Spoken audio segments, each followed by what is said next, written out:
À Kansas City, Missouri, une maison typique de Charlotte Street a été transformée en une maison terrifiante. Chaque expérience horrible a été minutieusement relatée dans une compilation effrayante d'images et de notes. Le boucher de Kansas City a mené une existence apparemment normale et a évité d'être détecté pendant des années malgré le fait qu'il ait commis l'un des crimes les plus horribles de l'histoire américaine. Opus, Robert Berdella possédait un magasin où il vendait des antiquités. Paul Howell, qui tenait un stand à proximité, était un autre vendeur qu'il y a rencontré. De plus, Berdella a rencontré Jerry, le plus jeune fils de Howell. Au début, Jerry et ses amis se sont moqués de Berdella parce qu'il parlait ouvertement de son orientation sexuelle, mais Berdella a déclaré plus tard que Jerry lui avait dit qu'il gagnait de l'argent en se prostituant. Berdella est resté cordial avec la famille et a parfois aidé Jerry à résoudre des problèmes juridiques mineurs. Jerry avait 19 ans en 1984.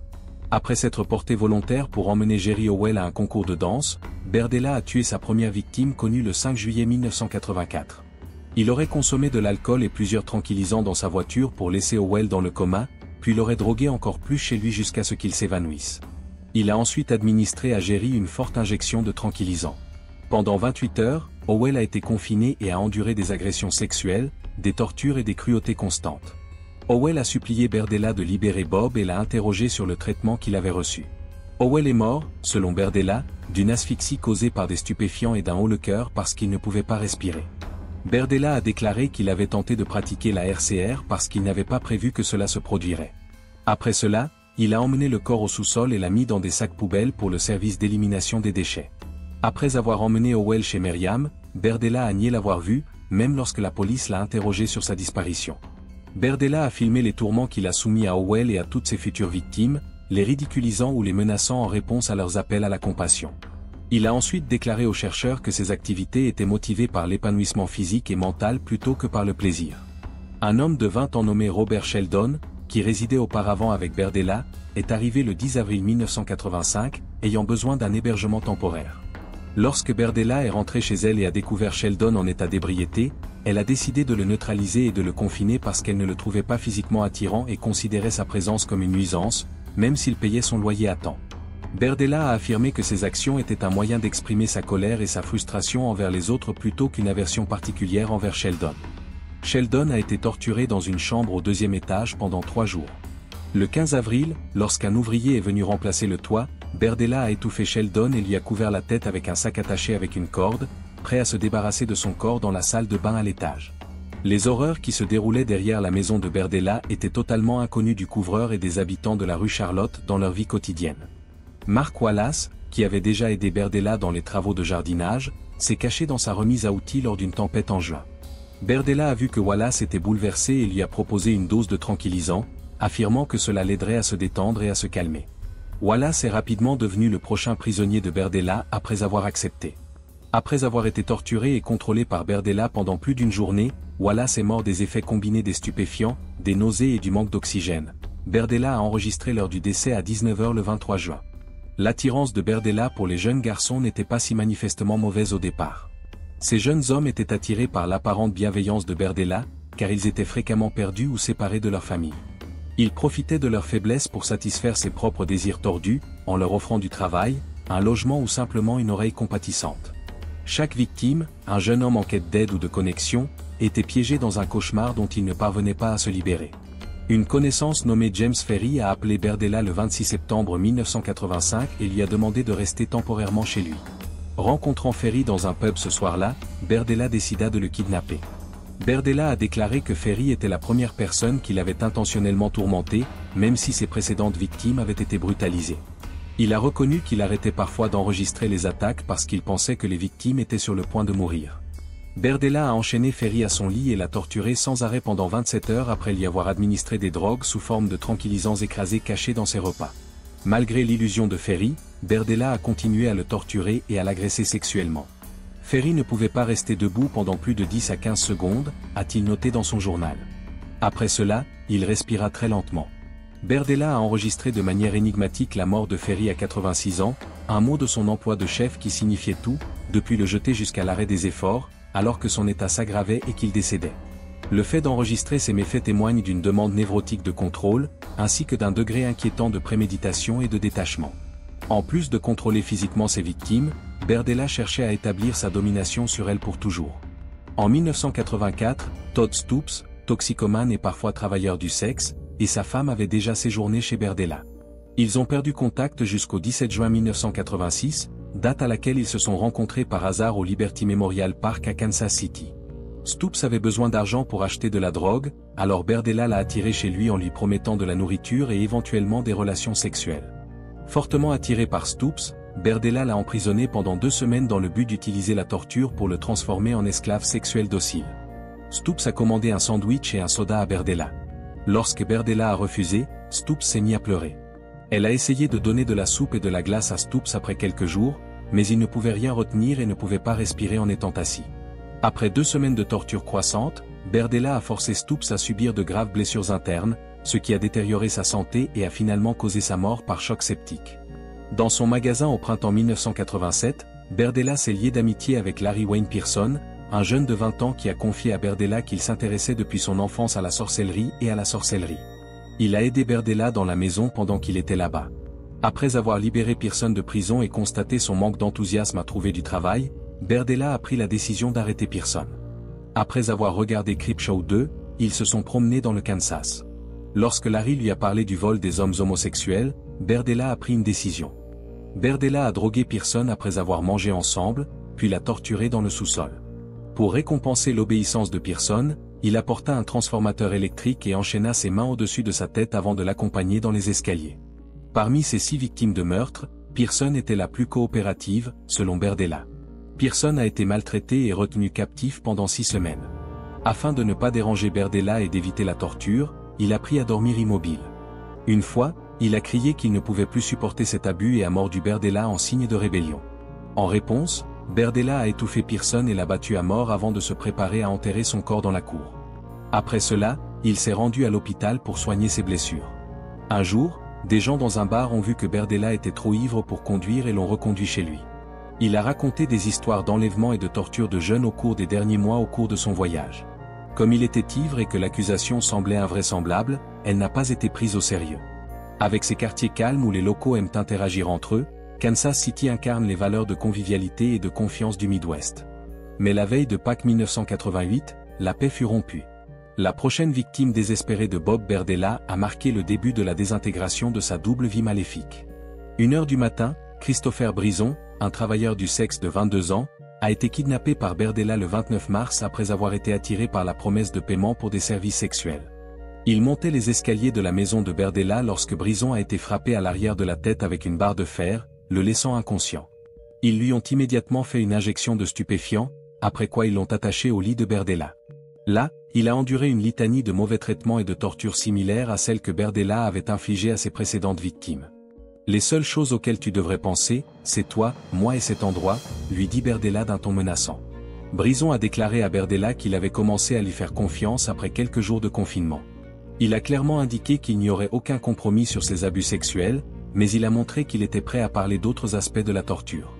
Je suis arrivé jusqu'ici avec d'autres personnes auparavant et maintenant ils sont morts parce qu'ils ont commis des erreurs, a déclaré Berdella à Brison tout en terminant par un avertissement qui donne à réfléchir.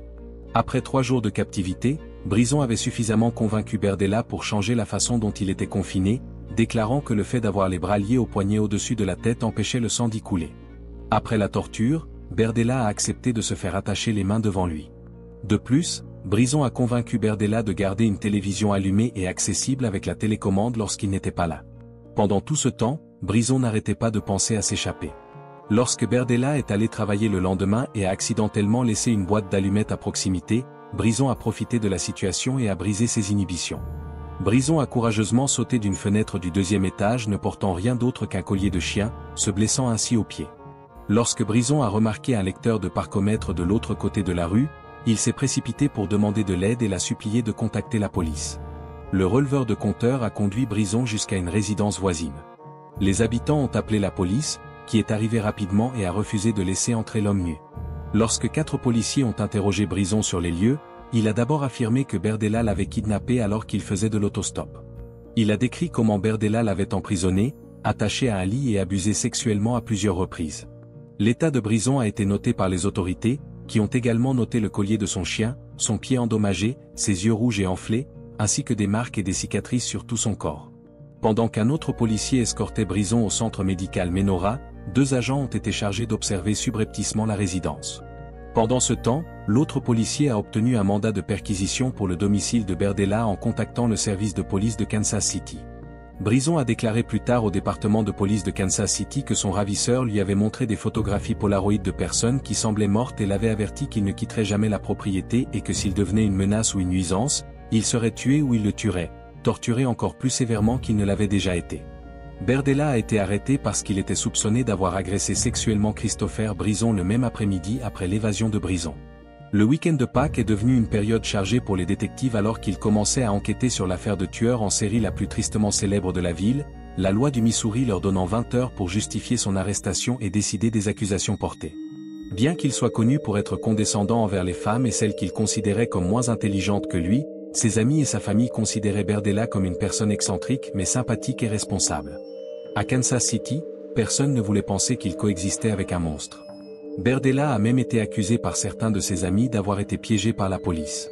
Parce que Berdella a refusé de laisser entrer les agents chez lui, un mandat de perquisition a été émis en réponse à la demande initiale. Les agents des forces de l'ordre ont été confrontés à une scène au-delà de leurs rêves les plus fous dès qu'ils sont entrés dans la maison de Berdella. La maison était un horrible musée de cruauté. Les enquêteurs ont découvert des cordes brûlées attachées à des poteaux au pied du lit, un transformateur électrique avec des fils menant au lit et un plateau contenant des seringues, des médicaments sur ordonnance, des tampons et des gouttes pour les yeux près du lit, tous ces éléments étayant l'affirmation de Brison selon laquelle il avait été torturé et détenu dans une chambre au 2e étage.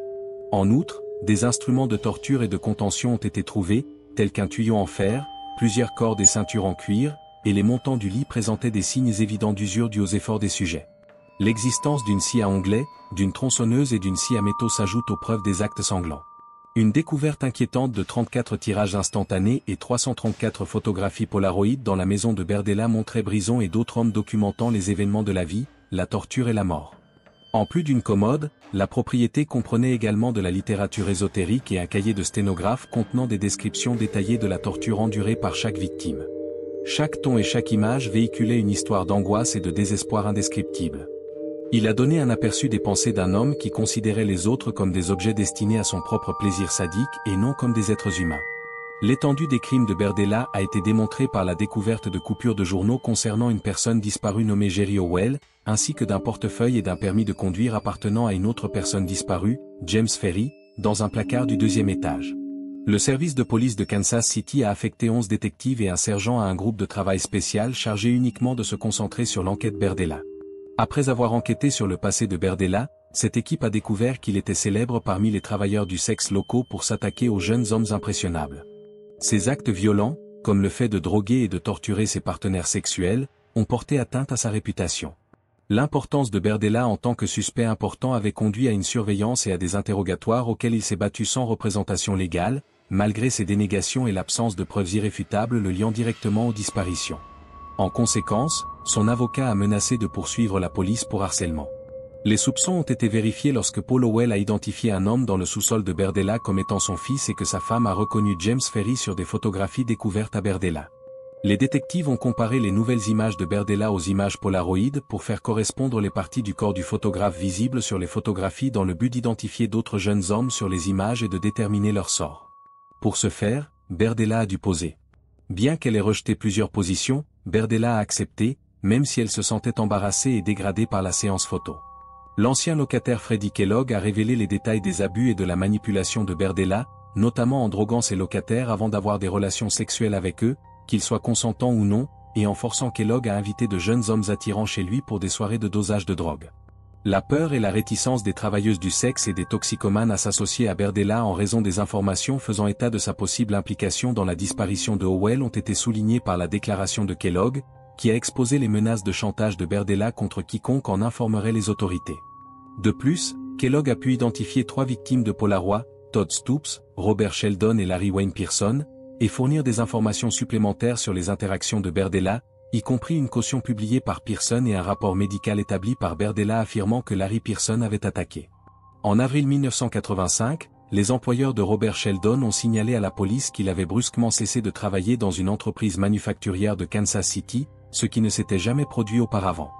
Berdella a été formellement interrogé une fois les résultats envoyés à sa résidence, mais a choisi de garder le silence. Il a finalement été condamné à 6 mois de prison pour outrage au tribunal pour avoir omis de produire des échantillons d'écriture comparables aux notes découvertes à son domicile. Alors que l'enquête sur les actions de Berdella se poursuivait, il a été initialement inculpé de cette chef de sodomie forcée, d'un chef d'agression et d'un chef de contrainte criminelle. Fin avril, des radiographies dentaires ont confirmé que Robert Sheldon était le propriétaire du crâne découvert dans le placard de Berdella. À peu près au même moment, des informations publiques ont permis d'identifier Mark Wallace et Larry Wayne Pearson à partir d'images diffusées par la police aux médias, ce qui a conduit à une identification plus approfondie des victimes à l'aide de dossiers dentaires. Après que la tête découverte sur la propriété de Berdella ait été déterminée comme étant celle de Larry Wayne Pearson, Berdella a ensuite été accusé du meurtre de Pearson. Parce que les délinquants sexuels subissent souvent la violence des autres prisonniers, Berdella a été condamné à la prison à vie sans possibilité de libération conditionnelle. Il a commencé sa peine au pénitencier de l'État du Missouri avant d'être transféré au centre correctionnel de Potosi pour sa sécurité. Dans un accord de plaidoyer, 6 chefs d'accusation de sodomie et un chef d'agression ont été abandonnés en échange d'un plaidoyer de culpabilité pour la sodomie forcée de Christopher Brison, entraînant une peine supplémentaire de prison à vie sans libération conditionnelle. Berdella a accepté un accord de plaidoyer pour éviter la peine de mort, avouant en détail les meurtres qu'il a commis contre ses victimes, tout en plaidant initialement non coupable de 5 accusations de meurtre supplémentaires. Il a plaidé coupable d'un chef de meurtre au premier degré et de 4 chefs de meurtre au deuxième degré à la suite de cet accord et a été condamné à 5 peines d'emprisonnement à perpétuité supplémentaires avec une clause garantissant qu'il ne serait jamais admissible à une libération conditionnelle. Berdella a fait de nombreux aveux au procureur. Berdella a déclaré qu'il n'avait tué que 6 des plus de 20 hommes apparaissant sur des photographies Polaroid dans des poses suggérant qu'ils étaient morts ou endormis. Ses confessions lui ont donné un aperçu du labyrinthe obscur de ses pensées. Qu'est-ce qui a poussé cet individu à agir si violemment? Robert Berdella Jr. est né le 31 janvier 1949 à Cuyahoga Falls, Ohio, une banlieue tranquille de Cleveland. Sa famille semblait être une famille américaine typique d'après-guerre. Il était l'aîné des 2 enfants de Marie-Louise Berdella et de Robert Andrew Berdella sœur, rédacteur pour Ford Motor Company. Son père était italien et fervent catholique romain. Sa mère était d'origine britannique et allemande. Berdella et son frère étaient tous 2 inscrits à des programmes d'éducation religieuse et la famille Berdella assistait régulièrement à la messe. Bob avait du mal à parler. Il était très myope et devait porter de lourdes lunettes dès l'âge de 5 ans. Il souffrait également d'hypertension artérielle, qui nécessitait des médicaments. Dès son plus jeune âge, Bob a lutté contre des pensées d'incapacité et de solitude. Il s'est retiré dans un monde isolé de collectionneurs de pièces de monnaie et de timbres après avoir été moqué pour son manque d'athlétisme et sa voix aiguë. Il a trouvé du réconfort dans des passe-temps qui n'impliquaient pas d'interaction sociale. Les enfants qui subissent un rejet social grave et des brimades souffrent souvent de séquelles psychologiques à long terme. Alors qu'ils tentent de contrôler d'autres aspects de leur vie, cela peut être négatif pour certaines personnes. Le père de Bob, qui valorisait l'activité physique, était déçu, car il montrait peu d'intérêt pour le sport, contrairement à son jeune frère Daniel, qui était de nature athlétique. Il faisait fréquemment des comparaisons négatives entre lui et Daniel, considérant le manque d'enthousiasme de Bob comme un signe d'échec. Parfois, les enfants de Berdella ont subi des violences physiques et émotionnelles de la part de leur père. Il a utilisé une lanière de cuir pour les battre. Une relation tumultueuse et contrôlante avec son père a encore entravé l'adolescence de Berdella. Le mécontentement croissant de Bob à l'égard des figures d'autorité et des conventions sociales serait semé par cette relation père-fils tendue. Berdella a prospéré académiquement malgré ces obstacles, démontrant un intérêt particulier pour l'histoire, l'art et la cuisine. Cependant, leur sentiment de solitude n'a pas été significativement atténué par leurs gains cérébraux. Au cours de ses premières années, Berdella a accepté le fait qu'il était gay, un fait qui ne faisait que le faire se sentir plus seul dans l'environnement traditionnel du Midwest de son enfance. Au début, il a caché cette information et ne l'a pas admis publiquement pendant plusieurs années. Malgré cela, il est brièvement sorti avec une femme lorsqu'il était adolescent. Berdella a commencé à agir de manière agressive à l'adolescence, se montrant souvent impoli et dédaigneux, en particulier envers les femmes. Il peut être extrêmement difficile de concilier l'identité sexuelle avec les normes sociales, en particulier dans des environnements et des périodes moins accueillants. Cela a probablement rendu Berdella encore plus aliéné et alimenté son mépris pour la majorité. Alors qu'il rendait visite à sa famille à Canton, Ohio, le jour de Noël 1965, le père de Berdella, alors âgé de 39 ans, est décédé d'une crise cardiaque.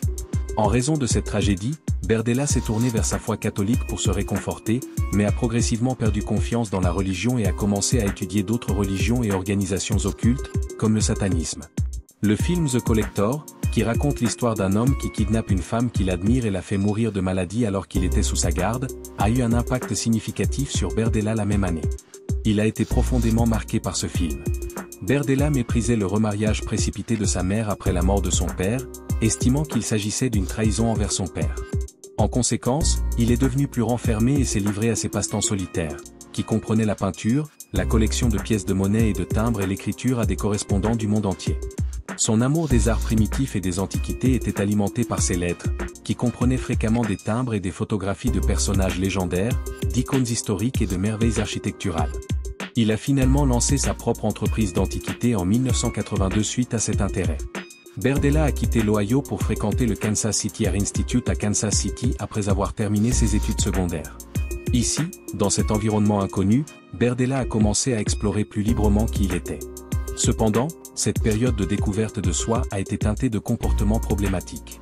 Il s'est distingué comme un étudiant talentueux et concentré au cours de sa première année. Mais au cours de sa deuxième année, il a rejoint un groupe d'étudiants qui consommaient de la drogue et ont finalement commencé à vendre des stupéfiants pour de l'argent et à boire de l'alcool. Selon les rapports de cette période, les intérêts de Berdella prirent une tournure négative. Une obsession troublante pour le contrôle et la douleur a été révélée par des accusations de cruauté envers les animaux lors d'un projet artistique universitaire. Il a expérimenté des sédatifs et des tranquillisants sur un chien et a coupé la tête d'un canard. Même si l'on ignorait ses comportements en tant que forme d'expression artistique, il suggère qu'une tendance beaucoup plus sombre pourrait être présente. Un signal d'alarme bien connu dans les profils de nombreux tueurs en série est l'acte de torturer des animaux. Cela précède souvent des actions plus agressives, suggérant une volonté profondément ancrée de contrôler et de causer de la souffrance. L'arrestation de Berdella pour possession de drogue a brusquement mis fin à son mandat à l'Art Institute. J'ai essayé de vendre de la cocaïne à un policier infiltré. Il a été condamné à 5 ans de prison avec sursis après avoir plaidé coupable. Alors que les intérêts de Berdella penchaient de plus en plus vers le macabre et la manipulation d'autrui, ses démêlés avec la justice marquèrent le début d'une vie vécue dans l'ombre. Il a choisi de rester à Kansas City et a déménagé dans une maison au 4315 Charlotte Street dans le quartier de Hyde Park en 1969 après avoir quitté KCAI en raison de sévères critiques de la part des responsables de l'université pour avoir tué et cuisiné un canard. Bien qu'il ait insisté sur le fait qu'il n'y avait eu aucun contact physique avec eux dans les années 1970, Berdella était ouvertement gay à l'époque et passait son temps avec un large éventail de personnes issues de milieux marginalisés, des travailleurs du sexe masculin, des toxicomanes, des petits délinquants et des fugueurs, les aidant. Pour surmonter leurs addictions et leurs comportements criminels. Berdella a déclaré qu'il se sentait presque comme un père adoptif pour beaucoup de ces jeunes, selon certains de ses voisins. Il a déclaré plus tard qu'il était de plus en plus contrarié par le fait que beaucoup de ces personnes n'étaient pas au courant de ses tentatives pour les aider à éviter de s'engager dans un comportement autodestructeur. Malgré ses affirmations ultérieures selon lesquelles ses motivations étaient pures, Berdella a finalement eu des relations sexuelles avec ces hommes et a fréquemment utilisé de l'argent et une invitation à vivre gratuitement dans sa maison pour les manipuler. Bien qu'un peu arrogant, les voisins de Berdella le trouvaient flamboyant, serviable et courtois. Leur propriété était sale, disait-il. La South Hyde Park Crime Prevention and Neighborhood Association était l'un des employeurs de Berdella. Il a encouragé les patrouilles de surveillance de quartier et a été élu président. Au milieu des années 1980, il quitte ce poste. Afin de payer les frais juridiques associés à ses précédentes accusations en matière de drogue, il a travaillé comme cuisinier de courte durée dans plusieurs restaurants de Kansas City. Elle a commencé à vendre des œuvres d'art et des antiquités auprès de ses contacts internationaux depuis son domicile, mais s'est rapidement transformée en une entreprise à temps plein. Sa carrière culinaire progresse au milieu des années 1970, alors qu'il est cuisinier senior dans des restaurants haut de gamme et aide la communauté culinaire en cofondant un programme de formation de chefs. En 1981, Berdella cesse de travailler comme chef et se consacre entièrement à son entreprise florissante d'antiquités, après avoir signé de nombreux contrats avec des partenaires nationaux et étrangers. Berdella a commencé à louer un espace au marché aux puces de Westport en 1982 et y a ouvert une boutique sous le nom de Bob's Bazaar. Le quartier de Westport à Kansas City est connu pour sa vie nocturne animée et sa variété de boutiques proposant des trouvailles insolites difficiles à trouver ailleurs dans la ville. Les antiquités, les bijoux et les arts primitifs étaient les principaux articles vendus dans le magasin de Berdella. Même s'il gagnait périodiquement un revenu mensuel considérable, ses dépenses ne pouvaient être couvertes par les bénéfices. Berdella accueillait des pensionnaires chez lui et volait ou cherchait occasionnellement des biens à vendre pour augmenter ses revenus. Une évaluation de la santé mentale a révélé la vérité naturelle de Berdella. Il se considérait comme important et supérieur, aimait le contrôle et l'autorité et imaginait ses victimes comme des esclaves sexuels. Il a affirmé qu'il n'avait aucune intention de les tuer. Le meurtrier se sent moins coupable ou peut même défendre ses actes grâce à cette vision. En dégradant ses victimes et en les traitant de jouets, il a justifié son comportement. Berdella, un homme d'affaires prospère, considérait ses victimes comme des personnes inférieures, souvent des jeunes peu instruits qui vivaient à la périphérie de la société. Cette façon de penser lui a permis de réaliser plus facilement ses atroces actes de torture, dans lesquels il tentait de manipuler tous les aspects de leur vie et de leur refuser tout sentiment ou sensation jusqu'à ce qu'il les leur donne. Certains de mes fantasmes les plus sombres se réalisent, a-t-il déclaré à propos de ses meurtres. Il a expliqué comment The Collector, un film qu'il avait vu pour la première fois en 1965, avait eu un impact énorme sur lui, surtout après que son premier meurtre l'ait laissé choqué et dégoûté. Il a déclaré que ce film avait servi de catalyseur psychologique à ses actes ultérieurs contre ses victimes, qui, selon lui, avaient perdu toute humanité une fois qu'il avait décidé de les prendre en otage. Une fois que je les ai enchaînés et que je les ai portés, je n'ai plus pensé à ces individus. À mon avis, ils ont cessé d'être des personnes. Berdella a réfuté les affirmations selon lesquelles il était impliqué dans le satanisme. Après avoir tenté en vain de détourner ses captifs de leur mode de vie habituel, il devint furieux de son manque de succès et reconnut les avoir capturés. Il a affirmé qu'après les avoir capturés, les choses avaient progressé. Berdella a été identifié comme un sadique sexuel et souffrait également d'un trouble de la personnalité dépressive. Les besoins et les désirs sont délicatement équilibrés dans la psyché humaine. Un dangereux renversement des valeurs peut survenir à cause du vide créé lorsque ces demandes ne sont pas satisfaites et qu'une personne se sent incroyablement impuissante. Certaines personnes, comme Berdella, développent une fixation sur le contrôle comme moyen de retrouver un sentiment d'autorité qu'elles ont perdu ou nié. Les corps de ces 6 victimes, jetés dans des sacs poubelles, n'ont jamais été retrouvés malgré leurs aveux approfondis. Pendant son incarcération au pénitencier de l'État du Missouri, Berdella s'est efforcé de réparer sa réputation en se présentant dans des lettres et des interviews comme un citoyen compatissant qui n'avait commis que des erreurs. Il a affirmé que les médias l'avaient injustement diffamé et déshumanisé. Il a atteint un stade de sa vie où il pourrait commettre des crimes odieux, et le satanisme et les pratiques démoniaques semblent plus plausibles que le fait que je sois son voisin d'accent grave côté. Être un monstre n'est pas la même chose. Il a ajouté qu'après son premier meurtre, il avait été autorisé à rester en liberté en raison de l'incompétence de la police. Même après son premier meurtre, il a affirmé qu'il aurait souhaité que la police le chasse. Il a affirmé qu'il n'avait aucune raison, du moins pas consciemment, de tuer ces hommes, car il recherchait la torture. Il avait simplement pensé que cela n'avait pas d'importance s'il tuait à nouveau parce qu'il n'avait pas été arrêté pour le premier meurtre. En plus de se plaindre de sa situation en prison, il affirmait également que ses besoins médicaux n'étaient pas satisfaits en raison de son hypertension. Après s'être plaint de douleurs atroces, Berdella est décédé en 1992 d'une crise cardiaque. Son âge était de 43 ans. Le juge qui présidait le procès a fait un commentaire sarcastique à propos de sa mort, indiquant qu'il y avait peu de sympathie pour sa perte. Pour payer les frais juridiques après sa mort, la collection de meubles et d'objets de Berdella a été vendue aux enchères, attirant des enchères téléphoniques de tout le pays. Le millionnaire de Damir a acheté tout ce que Berdella possédait avant sa mort, y compris la maison de Charlotte Street et les parts de son entreprise et de sa résidence. Il a dit que, mis à part le sentiment de comprendre Berdella, il n'était pas intéressé par les produits. Elle fut abandonnée pendant de nombreuses années et fut surnommée la maison des horreurs à Kansas City. Finalement, Damir a vendu la propriété aux résidents voisins et l'a démolie.